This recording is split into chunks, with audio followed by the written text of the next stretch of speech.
You mentioned Southeast not long ago, but now we have Treasure Chikamnaya, correspondent in Abia State, going to tell us now what the latest is. Hello, Treasure. Anyone voting or has voting been concluded since yesterday? Yes, Chamberlain, voting has been concluded. And right now, INEC is completing the final result. But what is going on here is really amazing because outside the Umuahia North local government area, the supporters of both political parties are staging rampage.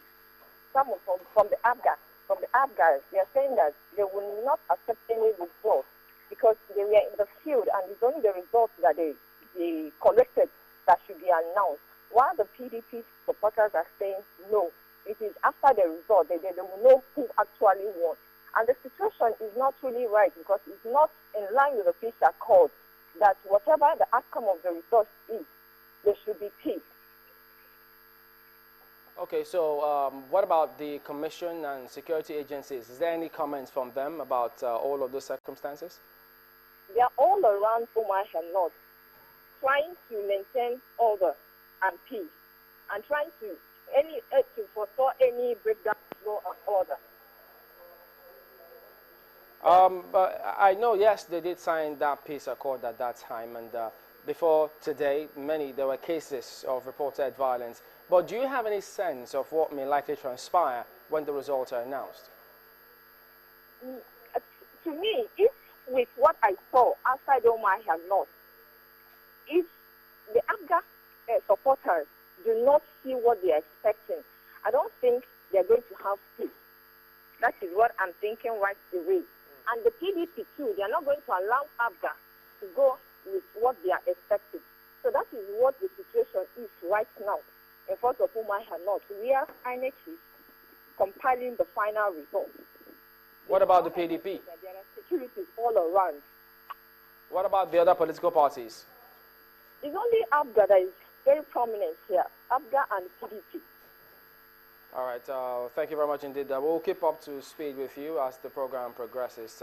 That's our correspondent in Abia State. So already that agitation, expectation from people concerning the results. And remember, that's part of the peace accord that was signed before, during, and after the elections. How to maintain peace, this tripod, those periods is very crucial. Now, almost getting to after the elections because collation is going on now, and then everyone hoping, keeping their eye on what happens after when the results are announced. You know what, Chamberlain? I would have loved to see that not just only Jonathan and Buhari signed that peace accord when the tensions were just so high for the presidential elections. What would you have rather seen? Would you have wanted all other parties, for example, not only at the presidential level? Well, we know that some states have done the same. Yes. You know, but would you have wanted to see, for example, flashpoint states? I just call them flashpoint states. River State, for example, and some other states in the North, Bauchi State, for example. Would you have rather seen them also sign this? Would this have had any impact? I've made my views known regarding this accord thing. Indeed, just like the renewal of married vows, they did renew the same thing, I think on Thursday before the election, Friday or Thursday. Now, for me, also speaking as a lawyer, those documents have no moment. In a sense, too, it was also very scandalizing, if you put it mildly, that our political gladiators could be lined up, particularly the one before the last, where they had to sign this document before members of the international community. I've made this point because there is nothing in that accord that is enforceable in law. That is the one. The other point is to say that the people on whose behalf this accord was executed, none of those people who are signing it can be held vicariously liable for the offense of those people. And the third point is that, assuming without conceding that this thing does happen, I mean, there are breaches of security. I mean, our laws have sufficient, robust. The fact that you are contesting an election does not insulate you or exonerate you from being liable with respect to criminal activities under the legislations as we have it, criminal liabilities. Now, so in short, one particular presidential candidate I think that of NCP, a good friend of mine, Chief Martin Onov, refused to be part of that process because in his view, and I consider that is the right view, there is nothing you want me to do there, which is not already captured and taken care of by our legislation. But let me land by making... Refusing to be part of those who were signing. Of course, he didn't sign. But that was send the wrong signal to No, but let me make the last point, and I think that is where we should go. It is that by such exercise, in short, on the last exercise, both the presidential candidate of PDP and that of APC went beyond signing to embrace themselves. That actually have sent some signal to their followers that, look, we cannot be here killing ourselves when these people are romancing themselves at that level.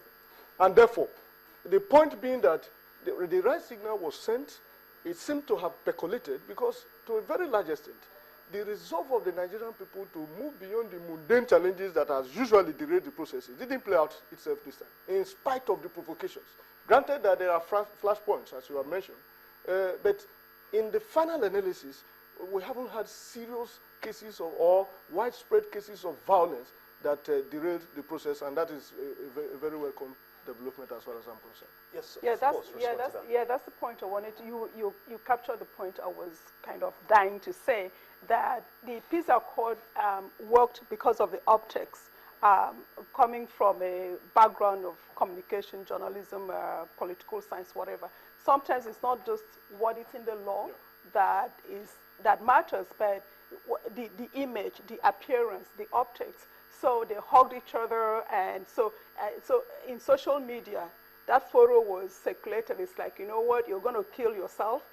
When these people, at the end of the day, they're hugging each other, their friends, their children are not part of this process. So even just for that, even though the peace accord is not enforceable by law and has nothing to do with anything, in fact, after the first peace accord was signed, there were numerous incidents of violence. But the optics really worked, especially the renewal of marriage vows, as you put it, on Thursday. So it's like, you know what, 2 days later, you'll go to the polls, you'll vote for whomever you want to vote, and at the end of the day, these guys are still who they are, and they'll hang out and pop champagnes and all of that, and you're burying your child there because he or she went to fight over there. So the peace accord worked just for the optics. You know, now we may be thinking about telling married couples, look, renew your vow. You never can tell how much that could help. Sign a new accord. You know, just sign a new accord. You just never can tell. Let the neighbors know it's okay, even if you fight every day, but you're still together. But about that, the timing when INEC announced that, you know, it speaks to something popping up in our society which they think they should address. First, you hear so many say, yeah, it's not that rampant that you see people who are in public office just come forward and say, look, I've had enough. I can't do this because of my integrity. I resign. They say it wasn't rampant, but though we saw 1 or 2 persons do it in this country, and maybe other people think, let that catch on. It may just work out. About the people trusting INEC, it's a two-way street. Do you see INEC also communicating that to the people? Are they afraid to take certain steps? Some think that at the time that announcement was made, they have a situation room. They're monitoring developments, seeing what's going on. How did it take that long? Because now you have people voting into the night, today, and who knows where else that voting is still going on. Well, I had made the point that in my humble assessment, I have observed that INEC has done creditably well, but there is still this issue of foresight, anticipatory foresight, the issue of communication and coordination. I'll give you an example. As at the time when that announcement was made, that in the event of the failure of the card reader, you could resort to the manual process. That was well over 4 p.m. I think it was around 5 p.m. thereabout. Now, if you are less circumspect, if the Nigerian people were less determined, less prepared, and indeed prepared to vest in INEC that confidence and hope that they can deliver, that alone would have, kickstarted some form of this misbehavior on the part of the electorate. I say this because if INEC, with the experience they had after testing those card readers, knew perfectly well that, look, this is not a 100% proof exercise, perhaps it would have been more strategic. Although they said they were satisfied with the tests. And many thought that, wait a minute, how could you say you were satisfied with the test that was conducted at the time? Because we showed them the statistics yesterday. That's right. Where in up north, you had a failure rate of some, I think Niger, Jigawa had 63%, and Kano had 52.1% failure rate, and many thought, no, how are you satisfied with this one? So, but dramatically, those states that recorded high failure rate during the test were doing okay, and those states that did not just kind of nosedived in the test. And that is the point. You know, you don't also expect INEC that has come out very clearly to say that, look, it is either PVC and card reader or nothing, to now begin to sound a different tone. So the fact that they mentioned that is also an extension of their determination to stay on the preparations they have had.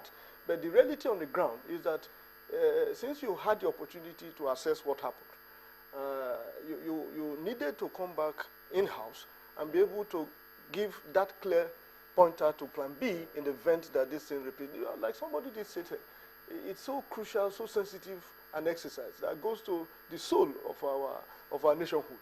And that if we got it wrong this time around, we probably would have skipped off the many years back. Professor, what is your immediate thoughts and your assessments of the process in general to this point? Okay, so right now I'm holding my breath, okay? So it's like yesterday went well, today is going well, tomorrow is another story. So I'm holding my breath. I'm sorry to say that. I'm optimistic that everything is going to go well, but I can't help but hold my breath. It's like I can't breathe yet until the results are collated, the votes are collated. I don't know.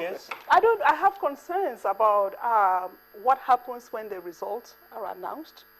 I have my concerns that it's almost like, you know, the piece of the graveyard right now. It's like an uneasy calm right now. That's how I feel. It may just be me, but knowing this country and knowing how much interested in this process people are, and people have their parties, you know, the candidates, the support, and all of that. And right now, on social media, all kinds of results are trending. And that needs to also be spoken about. Exactly. And so tomorrow, or maybe the next, finally the results are out, and maybe things don't go the way certain people want things to go. So for me, I think I'll start breathing more easily by Tuesday. What would you be telling, for example, the Inspector General of Police in anticipation of the announcement of the results? Yeah. Well, I think they're already doing what they need to do. Somebody was quoting the numbers earlier, there are about 350,000 police officers all over the country, and there are how many polling booths? About 150,000 polling units and all of that. So essentially the whole police force has been emptied into the streets for this process. I understand there were 2 police officers attached to each polling unit. And so I don't know if there's any more they can do, because I also, and then I think you spoke with the Director of Defense and Defense Information earlier today, and he said— Defense Forces boss. Yes, so he said the military is on standby to make sure that law and order are enforced in the country. And I kept thinking, that's not the work of the military to enforce law and order, that's the work of the police. I don't want to now say, okay, let the IG of police do this much more than has already been done, or let the military do this, because knowing Nigeria, I don't want a situation where the enemy becomes the enemy from within. You actually want the forces to go on the streets and protect people? No, I don't want them. No, I don't want to call the military to come and protect people. I just want to appeal to Nigerians to take the results either way it is calmly, without process escalating to military presence on the streets. Just a minute,